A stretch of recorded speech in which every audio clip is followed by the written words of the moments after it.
তুমি কি ভোট দিছো? তুমি ভোট দিছো? তুমি জানো? আপা আমরা জেনে কথা বলি, আপনার মতো এরকম না না জেনে এসব বলবা না। তুমি কি আমার কাছে কি ওই এইটা ব্যালটটা নাই? আমি কি তোমাকে দেখাবো?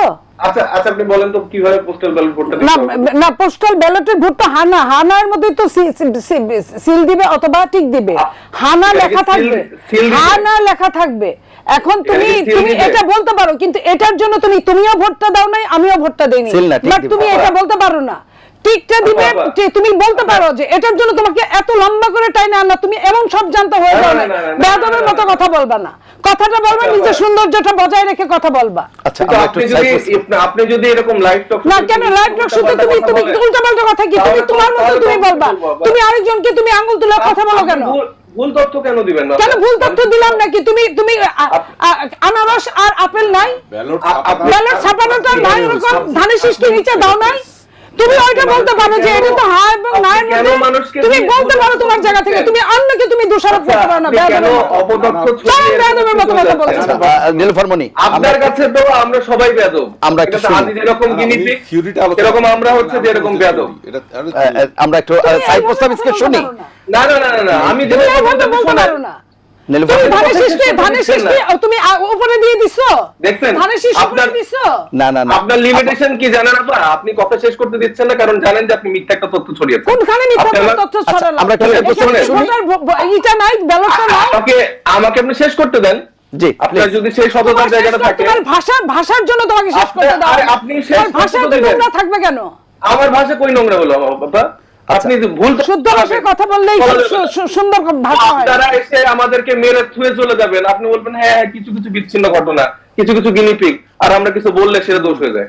না, আগে আমার কথাটা শেষ করতে দেন, তারপর আপনারা ব্যালটের প্রতীকের অবস্থান সম্পর্কে যদি বলেন।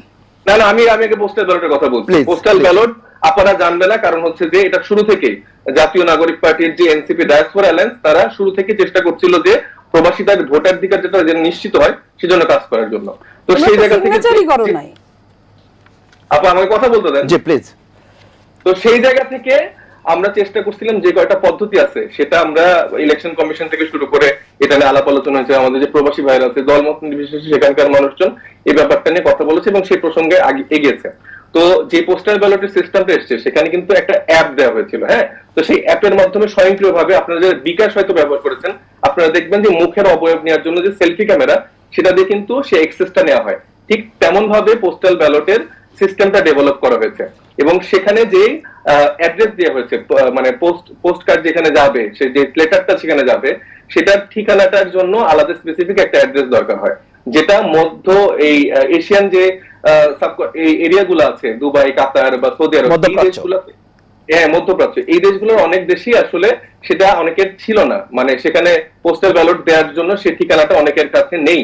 তো সেই জায়গাটাও কিন্তু আমরা অনেক আগে থেকে বলেছিলাম যে এটা কিন্তু একটা বড় সমস্যা, এটা আপনারা সমাধান করেন, কিন্তু নির্বাচন কমিশন সেই জায়গাটা সমাধান করেনি। এখন যে প্রসঙ্গটা এসছে যে একজনের অ্যাড্রেসে যদি এতগুলো চলে যায়, অথবা আমি ধরে নিচ্ছি যে জামাত বা এনসিপি বা বিএনপি একজন ব্যক্তির অধীনে এতগুলো পোস্টাল ব্যালট রেখে, তাহলে কি দুর্নীতি বা ভোট চুরি করা সম্ভব কিনা? না, একদম না। এখানে যখন এই ব্যালটটা আসছে তখন সেখানে একটা আপনি এই জায়গা থেকেই বলবেন, আমি একটু যুক্ত করি বুঝবার জন্য, জাস্ট এই জায়গা থেকেই আপনি বলবেন, এই জায়গা থেকেই বলবেন, আপনাকে আমি থামাচ্ছি না, আপনি এই জায়গা থেকেই বলবেন যে বিষয়টি আপনি বললেন যে একজনের কাছে জিনিসটা চলে যাচ্ছে। আমার প্রশ্ন হচ্ছে, যখন পোস্টাল ব্যালটগুলো আমার এবং অন্যান্য আরো লোকের পোস্টাল ব্যালট নিচ্ছে, উনি কিন্তু টাকা দিয়ে এটি নিচ্ছে, তো এখন আমার খরচটা যখন অন্য কেউ দিয়ে দিবে, তখন আমার কি একটা সফট কর্নার তার প্রতি তৈরি হয় কিনা, যে তার অনুগত কাউকে বা তার আচরণের মতো করে আচরণ করা, তার অনুসারী হয়ে যাওয়ার একটা সম্ভাবনা, এটি মানে স্বাভাবিকভাবেই হয়ে যায় কিনা সেই বিষয়টা? না, এটা তৈরি হয়ে যায় না। ধরেন একটা মধ্যপ্রাচ্যের দেশগুলোতে আপনি জানেন একটা রুমের ভিতরে দেখা যাচ্ছে 10-12 জন মিলেও থাকে, সেখানে যে গ্রহণ করছে তার মানেই না যে আমার ভোটটাও তুমি গ্রহণ করছো দেখে তোমাকে দিয়ে দিচ্ছি। এটা একদমই একটা ভুল চিন্তা। আপনি শুনলেন 10-12 জন হয়নি, অনেকের। আচ্ছা, সেটা যদি এখন ধরেন আমি যদি চাই, আপনি যদি আমাকে এখন বলতেছেন যে আপনার টাকা আমি দিয়ে দিচ্ছি এক জায়গায়, জি জি, ধানের শীষটা পছন্দ, এই লোকটা কিন্তু ভালো, তুমি দিতে পারো, এই ইনফ্লুয়েন্স হয়তো কেউ যদি হয়, সেটা তার তো ব্যক্তি স্বাধীনতা আছে। আমি যদি এখন আমাকে কেউ কনভিন্স করতে পারে, আমি যদি কনভিন্স করে বলি যে হ্যাঁ আমি এটাতে দিব, তো সেখানে তো আপনার আসলে এই কথাটা বলার রাইট নাই, যদি আমার নিজের ইচ্ছা থাকে সেখানে। এখন যেই পোস্টাল ব্যালটটা আসবে সেখানে কিউআর কোডটা স্ক্যান করার পর আবার মুখের অবয়ব দিয়ে কয়েকটা প্রসেস ফলো করার পর তারপরে আপনি পোস্টাল ব্যালট ভোট দিতে পারবেন। এর আগে আমি সবার পোস্টাল ব্যালট ভোট যদি একসাথে নিয়ে রাখি তারপরে কিন্তু আমি ভোট দিতে পারবো না। তো সেক্ষেত্রে আপনারা যেটা চাচ্ছে পুরা মানে পেজটা জুড়ে একটা ধানের শীষ থাকবে, তাহলে ধরেন তার জন্য সুবিধা। আরেকটা পেজে শুধু না থাকবে, তাহলে ধরেন আরেকটা সুবিধা। তাহলে ধরেন চূড়ান্ত পক্ষপাতমূলকের যে জায়গাটা সেটা তাহলে হয়তো নিশ্চিত হবে। তারপর আপা আরো কয়েকটা কথা বলছেন যে ঋণ খেলাপি দ্বৈত নাগরিকত্বের কথা, যেটা আপনি প্রথমে প্রশ্নটা উল্লেখ করলেন। এখন একটা হাসনাত আব্দুল্লাহর আসনের ঘটনা দেখিয়ে বাকি সবগুলাকে জায়েজ করছে।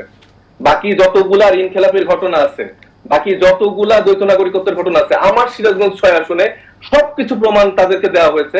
তারপরে তারা কোন রকম হিয়ারিং এ কোন রকম কথাবার্তা না শুনে এক পেশে ভাবে তাদের পক্ষে রায় দিয়ে দিয়েছে।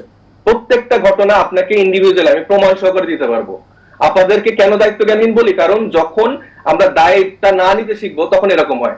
এই আমি যে একটা আমার নিজের আসনে একটা ঘটনা বললাম, ওটা কাপড় দিয়ে বললাম হ্যাঁ এরকম দু একটা হইতে পারে, নাও হইতে পারে, কিন্তু আমি নিজে আজকে এটা শিকার হইলাম, সেটার জন্য তার কোন প্রকার একজন সহকর্মী হিসেবে তার মধ্যে কোনো সমবেদনা নাই। আমার হাদি যখন মারা গেল তখন সে তাকে গিনিপিগ বলে চালিয়ে দিচ্ছে। তো এইভাবে যদি ফ্রেমিং করে ওটা কি খারাপ কোনো কথা ছিল? ওটা কি কোনো খারাপ কথা ছিল? ওটা বলা হয়েছিল যে তাকে ইউজ করছে, যারা হাদিকে মেরেছে তারাই হাদির জন্য এখন মায়া কান্না করছে, এটা ইউজ করছে। এটা কি আমি একা বলছি, হাদির ভাইও বলছে। যারা বলে বলির পাঠা বানাইছে ওটা কিন্তু খারাপ লাগে না, বলির পাঠা কিন্তু হিন্দুদের একটা শব্দ, ওটা খারাপ লাগে না। আমি বলছি ওটা খারাপ লাগছে, তার মানে আমার মায়ের পা দিয়ে ঝগড়া করছে। তাকে কথাটা শেষ করতে দেয়া, এটা কি ধরনের কথা? আপনি কথার মাঝখানে বারবার কথা বলে ফেলেন। আপনি কথা শেষ করে তারপরে বলেন না কেন? আমরা কথা শুনে কেন কথা বলছি নাকি? তোমাকে এর চেয়ে বেশি কিছু বলা যায় না। না না, আপনি যেভাবে আপনি যেভাবে আচরণ করছেন এটা কোনো ভদ্র মানুষের আচরণ না, সেটা দর্শক দেখতে পাচ্ছে। আপনি কিভাবে প্রথমত তুমি অনেক ভদ্র আপা ওনার কথা শেষ হলে কিভাবে প্রথমত কথাগুলো শেষ করতে দেন, কথাগুলো শেষ করতে দেন, কথাগুলো আসবে। কিভাবে প্রথমত আপনি মিথ্যাটা সার্কুলেট করেন, তারপর আবার কিভাবে দেখছেন আপনি তরুণদেরকে কিভাবে মানে ব্যবহার করেন। এখন তাহলে তুই তুকারি করে বলেন, তার সমস্যা নেই। আপনারা মানে শ্রদ্ধার মানুষজন, বড় মানুষ, আপনারা এইভাবেই আমাদেরকে দেখেন। তরুণরা যে রাজনীতিতে আসছে এটাকে আপনি খুব একটা ভালোভাবে গ্রহণ করেন না। বিভিন্ন সময় আপনার সাথে টকশো করতে গিয়ে আমরা দেখেছি, এবং আপনারা বারবার ব্যক্তি আক্রমণ করার চেষ্টা করেন। যেখানে আপনি অন স্পট বসে 3-4টা এরকম ভুল তথ্য দিলেন, সেটা আমরা প্রতিহত করতে পারবো না। এটা কি ধরনের কথা?